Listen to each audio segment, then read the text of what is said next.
What is up, guys? We're back with another video today, and today's gonna be a little bit longer because we're doing a little bit of NBA history.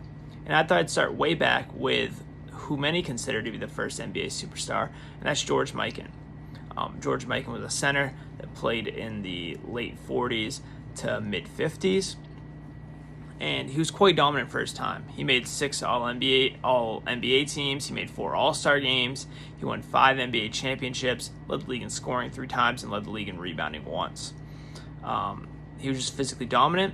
He played in primarily the pre-shot clock era, and averaging 23 and 13 is obviously very impressive no matter when you do it, but he really played in a time that favored him. I think if he was even 5 years later, his entire career may have been a lot different.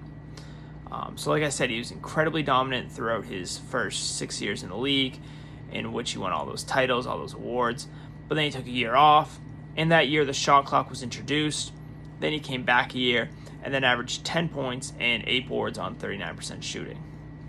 He also went from being one of the league's top defenders, at least by defensive win shares, to being a very kind of middling or even below average defender.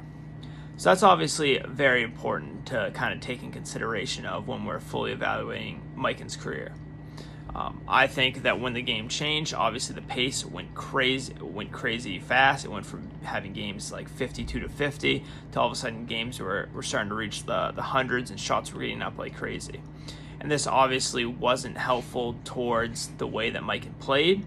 A lot of that could have been just taking a year off. Some of that could have been just age.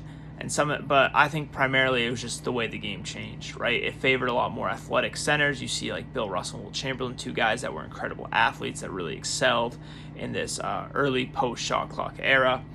And that's why I think Mikan kind of was lucky in when he did play, because it favored his game perfectly for the majority of his career.